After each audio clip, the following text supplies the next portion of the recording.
ಅವಧಿ ಮೀರಿದ driving licence ಇದ್ದರೂ ಅದು ಮಾನ್ಯವೇ? 30 ದಿನಗಳ ಗ್ರೇಸ್ ಅವಧಿಗೆ ಲೈಸೆನ್ಸ್ ಕಾನೂನಿನ ದೃಷ್ಟಿಯಲ್ಲಿ ಮಾನ್ಯವಾಗಿದೆ. ಇದು ಪಂಜಾಬ್ ಮತ್ತು ಹರಿಯಾಣ ಹೈಕೋರ್ಟ್ ನೀಡಿದ ತೀರ್ಪು. ಈ ತೀರ್ಪಿನ ಕುರಿತು ಒಂದು ವರದಿ ಇಲ್ಲಿದೆ. ನಮಸ್ಕಾರ. ಇದು ಕೋರ್ಟ್ ಬೀಟ್ ನ್ಯೂಸ್. ಅವಧಿ ಮೀರಿದ ಚಾಲನಾ ಪರವಾನಗಿ 30 ದಿನಗಳ ಶಾಸನಬದ್ಧ ಗ್ರೇಸ್ ಅವಧಿಯಲ್ಲಿ ಮಾನ್ಯವಾಗಿರುತ್ತದೆ ಎಂದು ಪಂಜಾಬ್ ಮತ್ತು ಹರಿಯಾಣ ಹೈಕೋರ್ಟ್ ಮಹತ್ವದ ತೀರ್ಪು ನೀಡಿದೆ. ಮೋಟಾರು ಅಪಘಾತ ಹಕ್ಕುಗಳ ನ್ಯಾಯಮಂಡಳಿ ನೀಡಿದ ಪರಿಹಾರವನ್ನು ಎತ್ತಿಹಿಡಿದ ಪಂಜಾಬ್ ಮತ್ತು ಹರಿಯಾಣ ಹೈಕೋರ್ಟ್, ಅವಧಿ ಮೀರಿದ ಚಾಲಕರ ಪರವಾನಗಿಯು ಶಾಸನಬದ್ಧ 30 ದಿನಗಳ ಗ್ರೇಸ್ ಅವಧಿಯಲ್ಲಿ ಕಾನೂನುಬದ್ಧವಾಗಿ ಮಾನ್ಯವಾಗಿದೆ ಎಂದು ತೀರ್ಪು ನೀಡಿತು ಮತ್ತು ವಿಮಾ ಕಂಪನಿಯ ವಸೂಲಾತಿ ಹಕ್ಕುಗಳ ಮನವಿಯನ್ನು ತಿರಸ್ಕರಿಸಿತು. ಮೋಟಾರು ವಾಹನ ಕಾಯ್ದೆ ಸೆಕ್ಷನ್ 14ರ ಅಡಿಯಲ್ಲಿ ಶಾಸನಬದ್ಧ ನಿಬಂಧನೆಗಳು ಅಪಘಾತವು ಗ್ರೇಸ್ ಅವಧಿಯೊಳಗೆ ಸಂಭವಿಸಿದಲ್ಲಿ ವಿಮಾ ಕಂಪನಿಯು ಈಗಾಗಲೇ ಸಂತ್ರಸ್ತರಿಗೆ ಪಾವತಿ ಮಾಡಿದ ಪರಿಹಾರ ಧನವನ್ನು ಚಾಲಕನಿಂದ ಮರು ವಸೂಲಿ ಪಡೆಯದಂತೆ ರಕ್ಷಿಸುತ್ತದೆ ಎಂದು ನ್ಯಾಯಾಲಯ ಒತ್ತಿ ಹೇಳಿದೆ. ಜಿನ್ನ ಮೋಟಾರ್ ಅಪಘಾತ ಕ್ಲೇಮ್ಗಳ ನ್ಯಾಯಮಂಡಳಿಯು ಹಕ್ಕುದಾರರಿಗೆ ಪರಿಹಾರವನ್ನು ನೀಡಿ ವಿಮಾ ಕಂಪನಿಯನ್ನು ವಸೂಲಾತಿ ಹಕ್ಕುಗಳನ್ನು ನೀಡದೆ ಹೊಣೆಗಾರರನ್ನಾಗಿ ಮಾಡಿದ್ದ ಮೋಟಾರ್ ಅಪಘಾತ ಪ್ರಕರಣದಿಂದ ಈ ಮೇಲ್ಮನವಿ ಸಲ್ಲಿಸಲಾಯಿತು.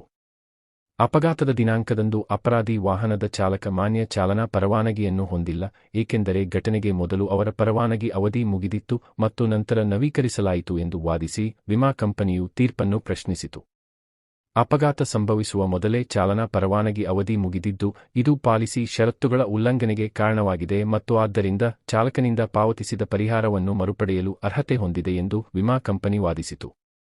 ಅಪಘಾತದ ಸಮಯದಲ್ಲಿ ಚಾಲಕನ ಪರವಾನಗಿ ಇಲ್ಲದ ಸ್ಥಿತಿಯನ್ನು ಪರಿಗಣಿಸದೆ ನ್ಯಾಯಮಂಡಳಿಯು ಅದನ್ನು ಹೊಣೆಗಾರರನ್ನಾಗಿ ಮಾಡುವಲ್ಲಿ ತಪ್ಪು ಮಾಡಿದೆ ಎಂದು ವಿಮಾ ಕಂಪನಿ ವಾದಿಸಿತು.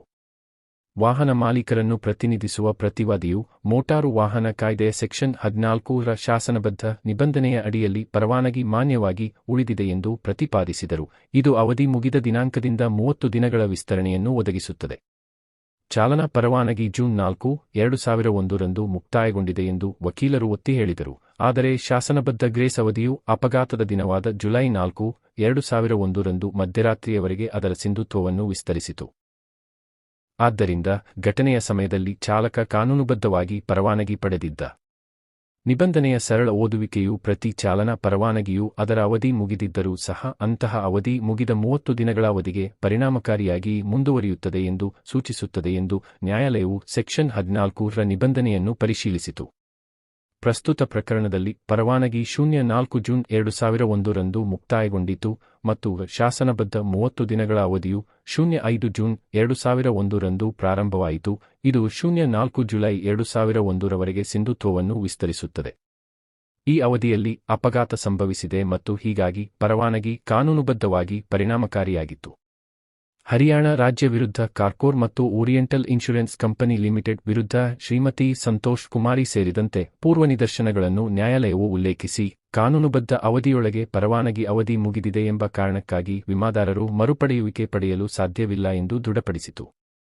ವಿಮಾ ಕಂಪನಿಯ ಮನವಿಗೆ ಅರ್ಹತೆ ಇಲ್ಲ ಮತ್ತು ನ್ಯಾಯಮಂಡಳಿಯ ತೀರ್ಪಿನಲ್ಲಿ ಯಾವುದೇ ಹಸ್ತಕ್ಷೇಪದ ಅಗತ್ಯವಿಲ್ಲ ಎಂದು ನ್ಯಾಯಾಲಯವು ಎತ್ತಿ ತೋರಿಸಿತು.